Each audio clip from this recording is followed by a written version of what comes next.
for a very nice introduction. Thank you. So, good afternoon, everyone. Hello. Oh, this is such a good, positive energy. I really like it. So, hi, my name is Alya. Although that was such a long introduction, I'm just a simple person. I'm Alya. Hi, I'm Al. Hi. So, you might be wondering, why is there a table here? Why is there an easel? Am I going to be painting or something? That's a secret. So, today we are going to talk about success. Now, after all of my learning experiences in different types of venues and events, competitions, all those learning experiences have given me opportunities to share what I've learned in many different talks and seminars such as this today.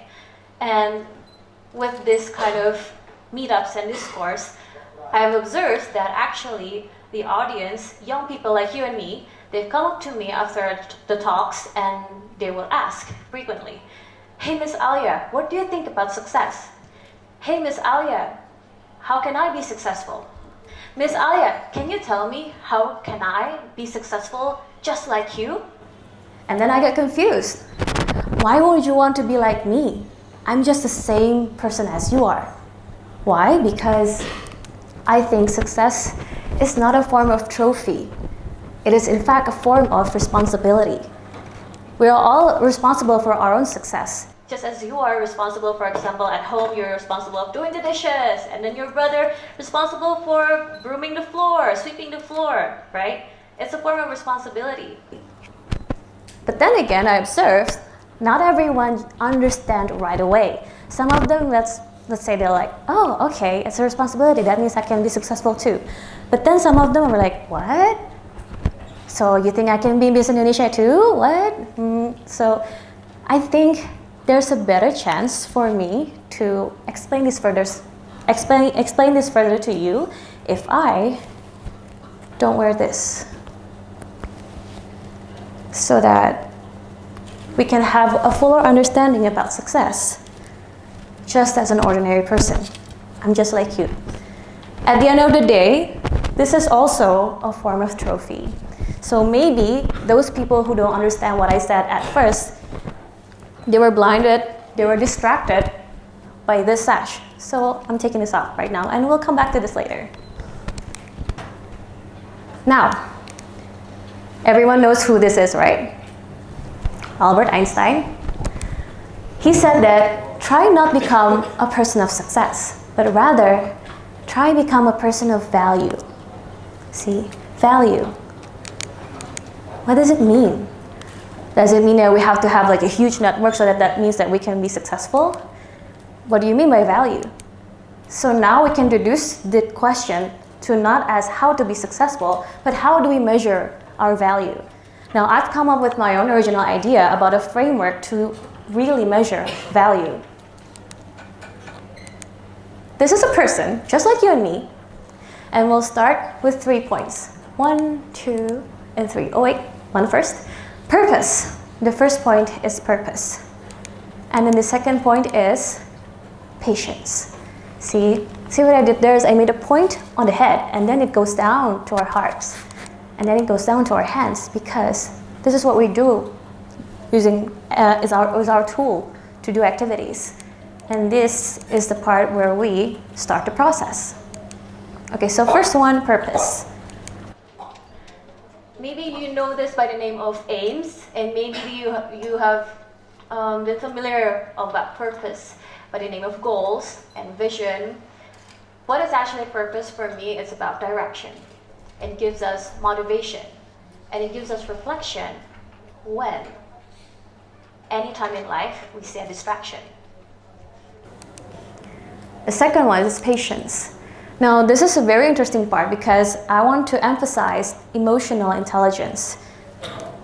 From research by Career Builders in 2011, around 71% of hiring managers, which means our like HRD, Human Resource Department, that will hire you later on when you graduate your college and then you try to get work. They will prioritize your EQ more than your IQ.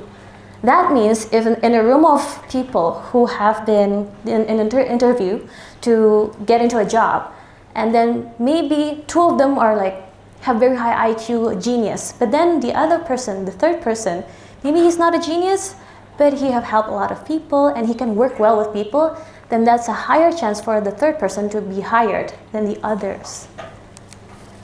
So it's not just about letting things go, it's more towards allowing things to grow. Remember that I said before that it's how you work well with people. So that's how you survive in life actually. About growth. What do you mean by growth? Because patience takes time. There's a lot of different things when we talk about emotional intelligence, not just patience, but I believe that patience is the priority. When?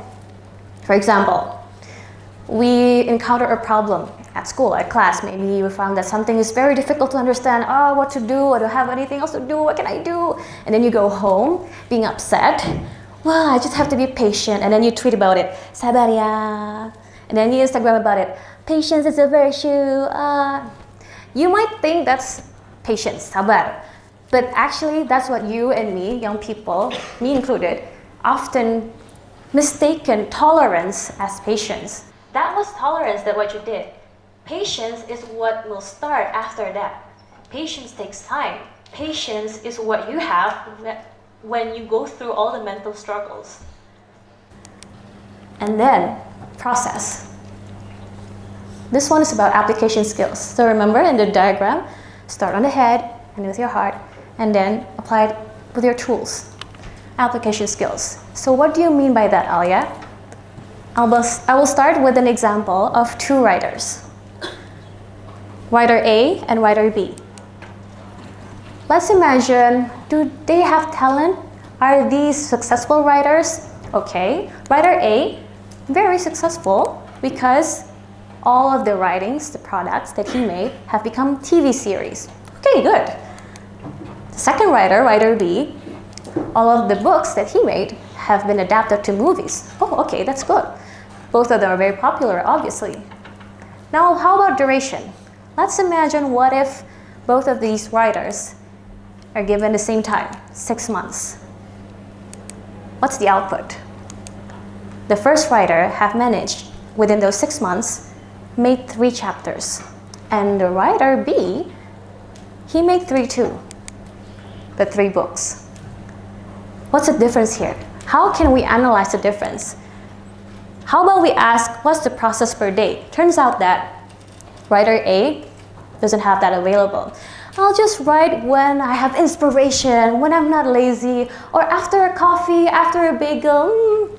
Writer B, he pushed himself to write at least 6 pages a day. Go to work, sit on my desk, no matter what else that I'm thinking about, I'll just write 6 pages at least a day. So, this one, writer A is George R.R. Martin. Obviously, this is why a lot of us are still waiting for his next book in Game of Thrones, right? The writer B is Stephen King. You may know his work as in It, maybe you watched It, maybe you watched Carrie, The Shining, very scary, very successful too. So what we can assess in here is that process is about having ethics and commitment. It's about breaking down objectives, targets, steps. This is what Stephen King has. He pushed himself to make at least 6 pages a day, where George R.R. Martin, well, maybe he'll do that after he plays a trampoline. Don't know. But I still love his works. And this is one last important thing. Reject resistance. Start anyway. Process. So, there's a lot about this topic you can see. I'm referring this from The War of Art by Steven Pressfield in 2012. And you can also see a lot more about this in this YouTube video by storytellers, How to Be Creative, How an Artist Turns Pro. Now, this is aimed for people who work in creative industry as their target audience. However, we can still apply all of the inspiration within this video in our life, no matter what career path we choose. And then, so if we remember again, the first one is what? Purpose. What's the second one? Patience. Good, very good. Process. And that's it. That's all from me. That's all the framework that I can offer. And now, what time is it? It's time for you. I'm going to challenge you.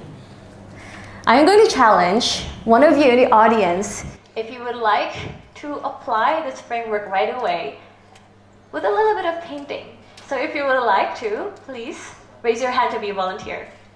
Who would like to volunteer? Challenge? Come on, once in a lifetime.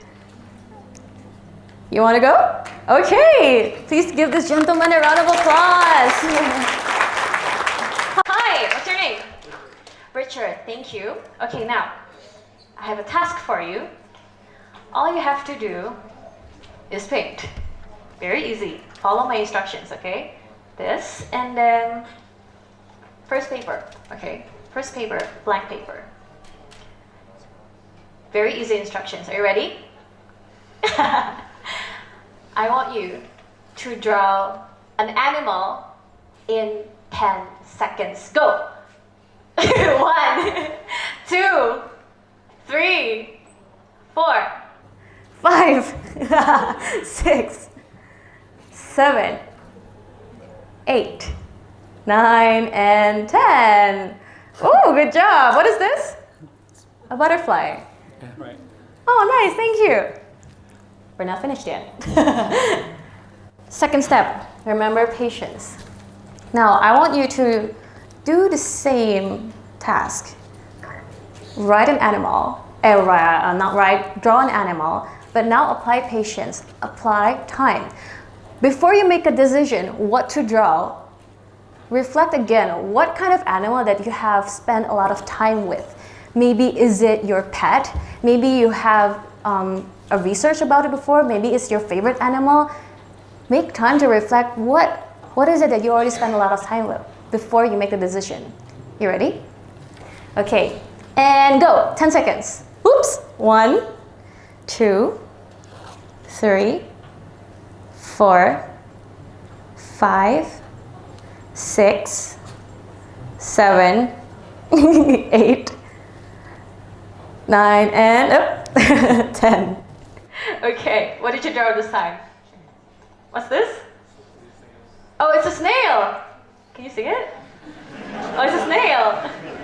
What, is that a heart over there? Oh, you love snails.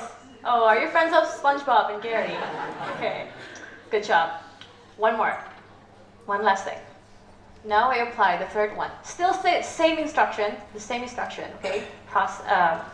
I want you to draw an animal, but now let's apply the process.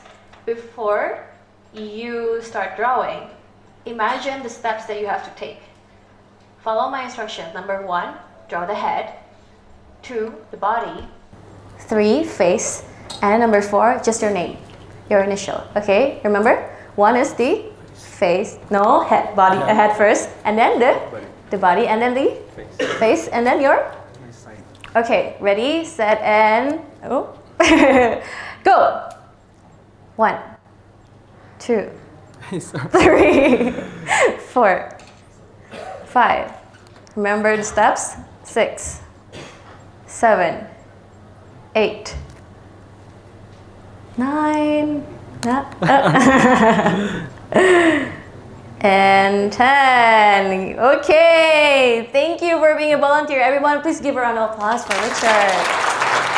Now we have 3 paintings. Please, you may be seated. Okay, very cute.